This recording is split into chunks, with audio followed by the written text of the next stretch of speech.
What was your experience like on The Ultimate Agent? What would you say about that experience? We haven't talked about it yet. It aired, what, a year and a half ago almost, Yeah. So what that did for me is that really just kind of it re-energized myself to get back out and do what I do really well, which is help other people, help families. I had taken kind of a backseat to my production, and that's what really grew my agency, right? Is that I love being in front of people. I love being able to talk to people, get to know them, break down those walls and learn their stories, and become their trusted confidant.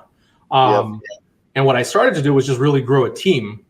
And while that's all great, it's still kind of limiting in what your overall reach and effect is. And by going on The Ultimate Agent, it just showed myself and my team that I could do the production aspect again.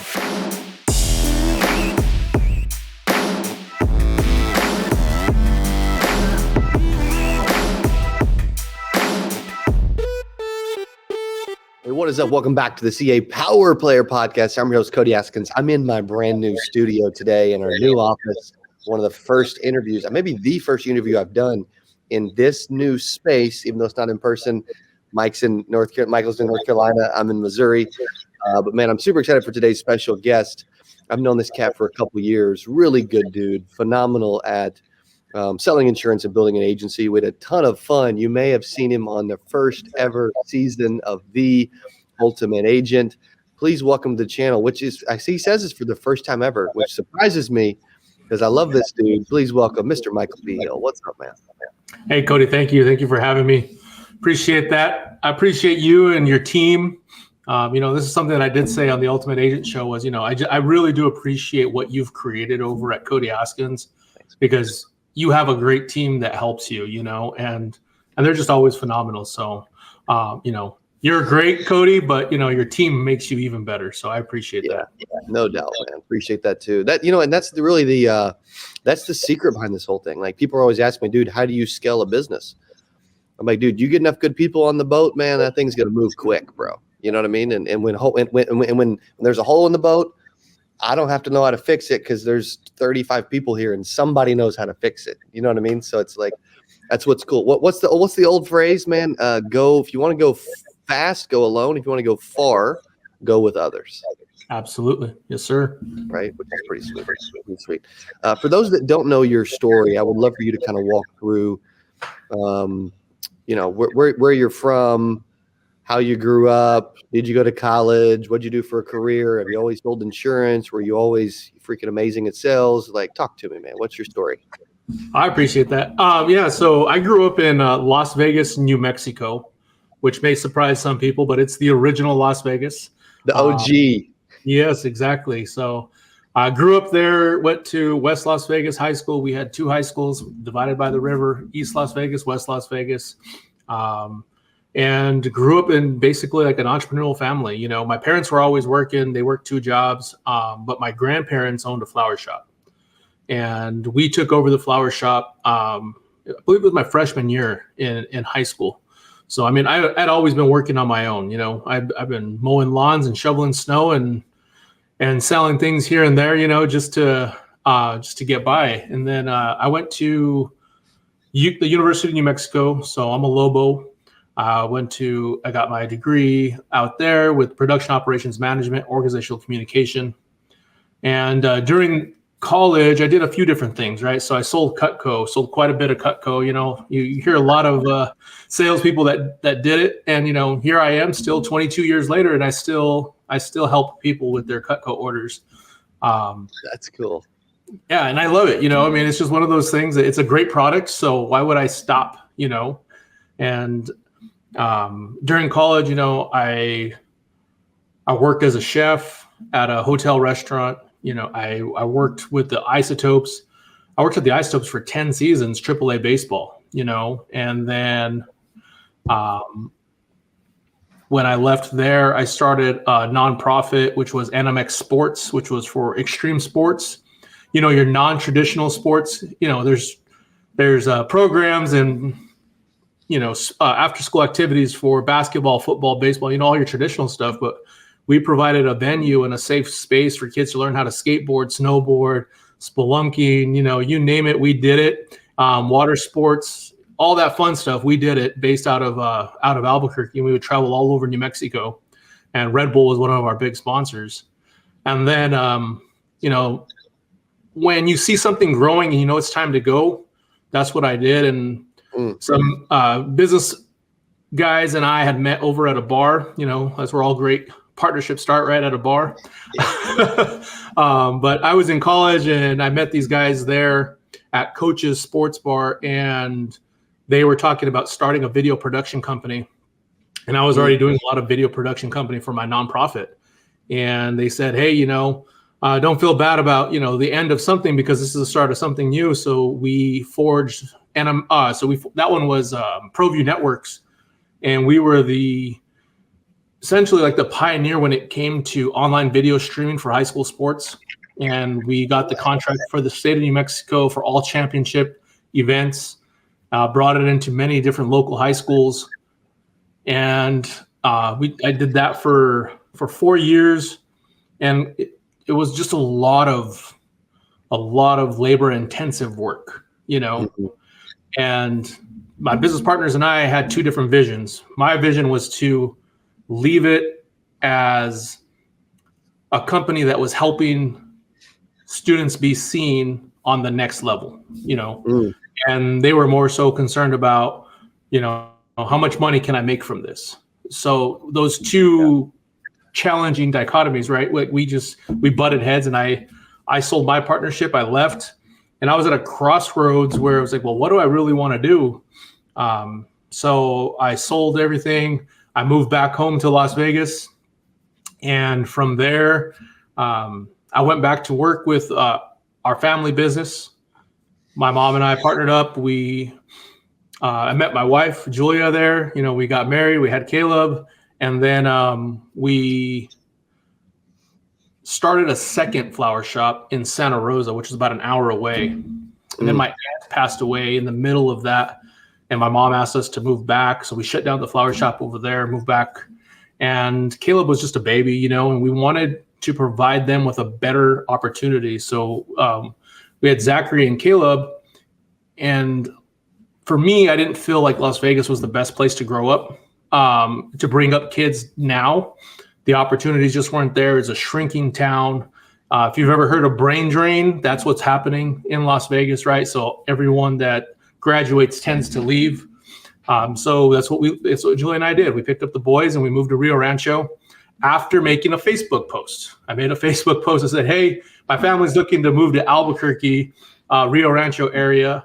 And my buddy, Dusty Lucy, who was a pitcher for the Lobos at the time, had just started his own insurance agency with Farmers Insurance. And he says, Michael, I think you'd be great at social media. You already do a great job at it. The way that you promote your mom's flower shop, everything like that. And I said, okay. So I scheduled an interview. I went out to the interview, had a couple other ones scheduled that day. Went from the Farmers Insurance interview to another one. By the time I got out of the other one, I had a call from Farmers, and the district manager says, hey, we'd love for you to come on board. And I was just like, okay, this is awesome. Had a great conversation around that. And I did that for a few months. And then he asked me to advertise for a recruiter. So as a social media manager, I'm doing all the social media for all these different agencies in New Mexico for farmers. And then he asked me to, start advertising for a recruiter. So I'm interviewing people, I'm posting. I'm like, wait a second, I can do this. You know what I mean? So I said, let me be the recruiter. So then I became the recruiter. And while I was recruiting other people, I recruited myself, Wow. So that's how I got involved with the insurance world. And then on top of that, there was an incident that happened right around the same time where my grandparents had an issue with insurance. So when I got my license, I was able to help them, and started with Farmers. And here I am with the Vigil agency. And it's essentially its third iteration. Yeah. Dude, that's amazing, man. And what's cool about that is here's a few things I take away from that, right? And I'm kind of curious what the audience is going to pick up. As you guys watch this back later, man, let us know in comments below what some of the nuggets you're hearing. You seem like a very loyal individual. Like you like to stay somewhere and succeed. You don't seem like you jump around a bunch. You were 10 seasons with the Isotopes. Also, it doesn't seem like money is naturally the main driver for you in business, which is cool. I respect that. I like that. And then also, you were a social media manager, which I didn't know, but I think, if I'm not mistaken, you won our social media contest on The Ultimate Agent, which makes sense. When we rolled out that contest on The Ultimate Agent reality show, for those that haven't seen it, you got to go watch Ultimate Agent Season 1. It's on this YouTube channel that you're watching this video on right now. Michael was incredible. I'll tell you this, he made it to the very end, an amazing job. You got to check it out and watch it. However, when that came about and you learned we were doing a social media contest, were you thinking, bro, I was a social media manager for years, well, I should win this?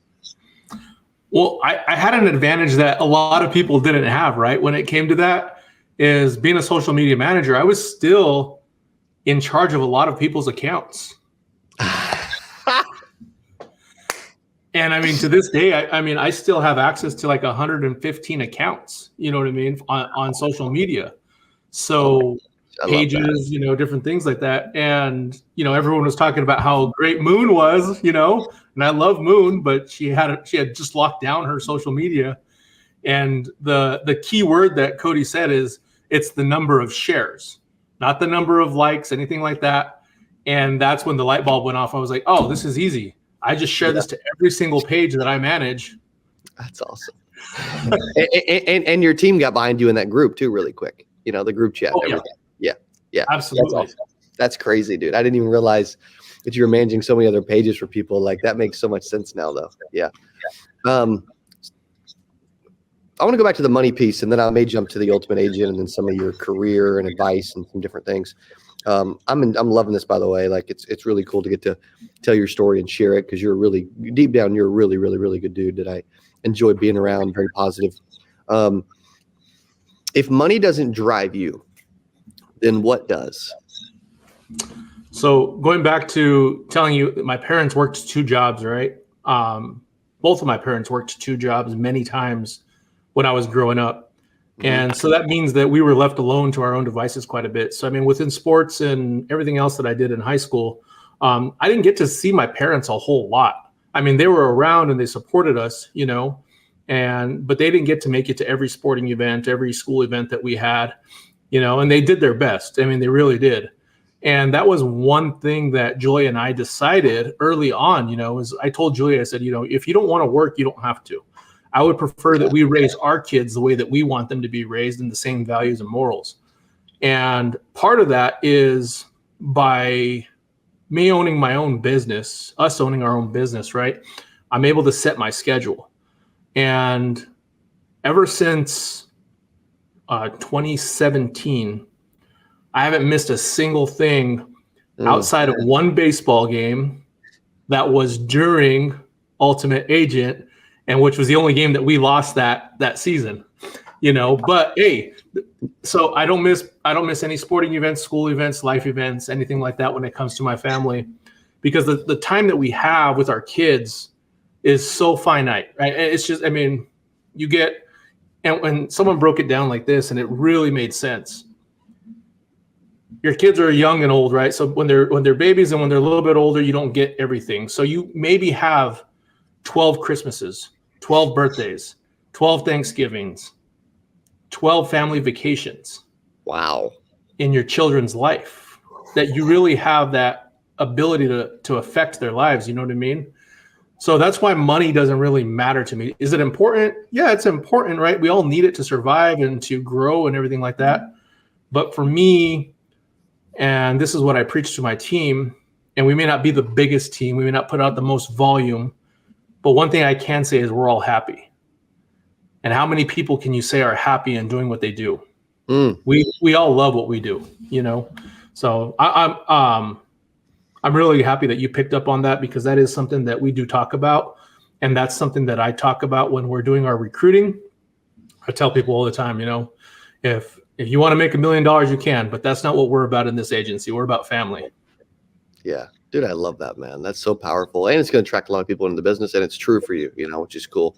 Now I'm the jerk with the fam that had you skip a baseball game, first one ever. But it was nice getting to hang and shoot the show with you, and just all the behind the scenes stuff. Like those are special, cool memories that we can't get. We will probably never have again. Like it was just it was super unique. What was your? I love that you mentioned the happy piece too.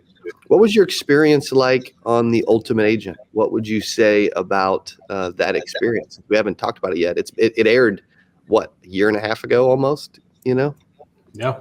So what that did for me is that really just kind of it re-energized myself to get back out and do what I do really well, which is help other people, help families. I had taken kind of a backseat to my production, and that's what really grew my agency, right? Is that I love being in front of people. I love being able to talk to people, get to know them, break down those walls and learn their stories, and become their trusted confidant. And what I started to do was just really grow a team. And while that's all great, it's still kind of limiting in what your overall reach and effect is. And by going on The Ultimate Agent, it just showed myself and my team that I could do the production aspect again. Because I did, I took that back seat. I kind of felt like I had arrived at a different point that I wasn't ready for.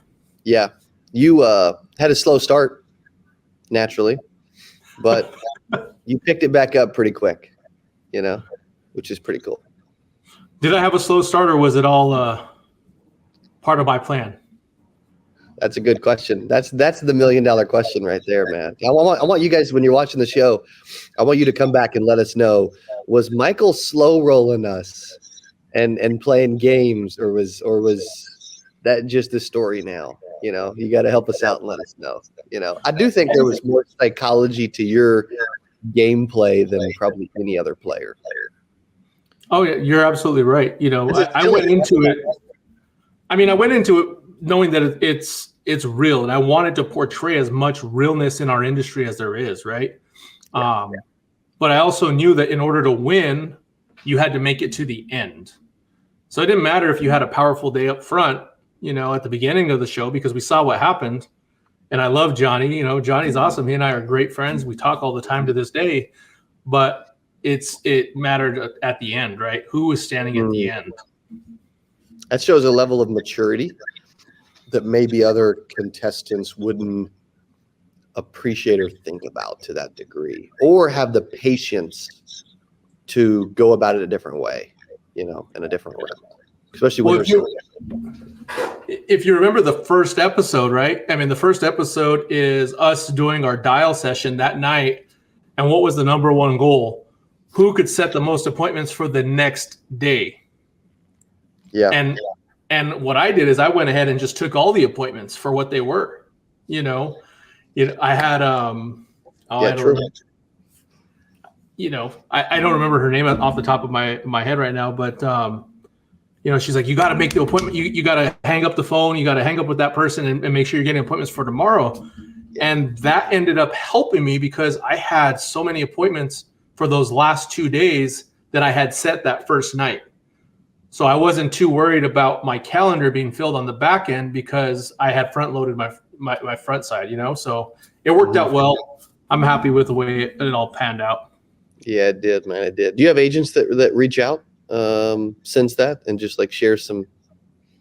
Yep. Every time I go to an event, or whether it's a conference, industry event, anything like that, people are like, you look familiar. And we get to talking, and I don't say that it's from The Ultimate Agent right off the bat, because who knows where they've seen me, right? I've done a couple podcasts, different interviews, but usually that's what it comes back to. They're like, oh, you're that guy that was on Cody's show. That's awesome, dude. I love it. What is this career meant to you? Did you get off to a really fast start? Obviously, the agency's growing. You're doing well. Walk us through, because you started at Farmers. I did. Selling PNC. Now now you're more on the life and health side, right? Which is cool. What did that look like? Starting out doing that, how did you do? Were you a natural? Was it a struggle? Was it an uphill battle? What was some of your best weeks and months? Like what would all that look like? So building my agency from scratch at Farmers, I felt it was pretty easy. We were a Toppers Club agency. So Toppers Club means that you have to be in the top, whatever percent of the company. I forget what it is, but we won trips, we got trophies, all that fun stuff. Because we were doing really well. And I think part of that was just because I had a great network of people to work from, because I've never burnt a bridge with anyone in life. It's like, if someone and I don't see eye to eye, we're still friends at the end of the day. We may not just associate anymore. So I've always kept those business connections and everything like that going. So when I went to Farmers and people saw that I was on Farmers from social media, right? My business grew really fast and we did really well. The reason why I left Farmers was because some changes happened internally with commission structure and some products that came out. And when I asked about it at a regional meeting, they said it wasn't going to happen. And then we had a state meeting and then they brought those changes about. So I didn't like the fact that there was changes happening. When I questioned it, they were happening behind the scenes. And then I had a weird time there when I left Farmers. I went to Northwestern Mutual, great training, great, environment, things like that, but it just wasn't the right fit. And I saw that right away. That's probably the shortest stint I've ever been anywhere. I was there for maybe 9 months, but I recognized right away that it wasn't for me. That's still a long time if we're not recognizing it for you. You know what I mean? Like, either you're going to say like 9 hours or 9 days, like that speaks to you trying to stick something out and make it work. Like 9 months it's a short stint overall, but compared to most, still pretty impressive. And now we've been here for 6 years. We've been at this for 6 years independently. My wife has an agency as well. We're launching another one altogether, and with some other business partners. So, and then I just partnered with a local PNC agency here in North Carolina. Because my clients were asking for help. They're like, "Hey, can you help us with our auto and home?" And while it's fine to send a referral to someone that is going to take care of them, they want you to do it. True. So I formed that relationship, and overall, I'm just really happy that we're now in North Carolina. We've planted our flag here. We have great contacts. Like your dad is a super awesome guy. I reached out to him for just personal, business advice, and I wouldn't have been able to do that had I not met him on the show. Dallas Catley, Roger Short, Nate Offer, David Price. All of those people have been there in my life over the last year and a half. And if it wasn't for finding this random post on Facebook about a contest, that I completely forgot about, I would have never had those connections. And now those are people that are, a part of my life. I mean, you and Lauren, I get random messages from Lauren, she'll be like, "Hey, I love that you guys are doing this. I love that you are there for your kids." It's just, it's awesome. It's awesome. I enjoy this. You know what I mean? I enjoy being around these kind of people. Yeah, for sure. I think the people you surround yourself with are so valuable. Last question. So we talked about social media quite a bit. What social media tips and advice would you give to an agent? Like, what are some of the things that you did that actually worked? Self-branding. Okay. Expand on that. So when I was at Farmers, I branded Farmers, and that was my number one mistake. And after I was there for about a year, I totally agree, by the way. Oh my gosh. Totally. Because you're taught that. You're like, Farmers Insurance by Michael Vigil, or Michael Vigil, Farmers Insurance. And after my first year, I came up with my own logo, and I was like, no, this is the Vigil agency. And what we offer is Farmers Insurance, But at the end of the day, people are coming to me because that's who they want to work with. They don't want to work with Farmers. They want to work with the person, And I learned that really early on. So through my changes, I've maintained the same brand. It's the Vigil Agency, you know. And if you've ever seen my logo, it's a tree with multicolored leaves, right? Which fits for North Carolina because the Smoky Mountains, you know, are colorful during this time of year. But the different leaves on the tree are the different parts of our agency, right? So we have the health, we have the life, we have retirement, annuity, you know what I mean? We have all those different aspects that go to it, but it's all a grassroots effort that we've grown our agency, you know. None of it has been purchased or anything like that. It's all been something that we've grown from scratch. Yeah. Dude, I love that, man. That's so cool. If someone wants to continue to learn from you, plug in, speak, get help, etc., what should they do? Where should they go? MichaelVigil.us. So real simple. I learned that from Cody, right? So you got to have your own brand. So mine's MichaelVigil.us. And then we have obviously our other URLs, but that's the main one. You can get a hold of me there. Or you can just find me, you know, from from, you know, Cody's page, social media, anything like that. I love talking to people that are trying to get into the industry, starting in the industry, might be struggling in the industry. I think that there's so much to offer other people that, you know, people don't need to be in business by themselves. You know what I mean? So many people are willing to give their time, and I owe infinite amount of time to other people because of the people that have poured into me. That's awesome, dude. That's so cool. Well, good to finally have you on the podcast, man. Love catching up. You're a good dude, and I appreciate your time. Thank you, Cody. Appreciate you. Appreciate you, buddy. Thank you guys for hanging out, man. Give Michael Vigil some love. Go follow him on social. Also, and go to michaelvigil.us to learn more. Also, if you haven't watched the Ultimate Agent show, what are you doing with your life? Look up Ultimate Agent on our playlist and on our YouTube channel, and you can literally see there's like 7 episodes that you can walk through. Michael is on just about every one of them, and maybe every one of them. You'll have to go find out. Either way, thanks for hanging out on the podcast, and we'll see you on the next one. Adios. Hey, if you enjoyed this, I got another one you're going to love. It's right there. Click on it. See you in there. I'm so excited for today's CA Power Player podcast. I'm your host, Cody Askins. We got a special guest. He is back on the channel talking about how to sell life insurance from home. Here's what I love about this person. Okay, I'm telling you, this will be one of the best.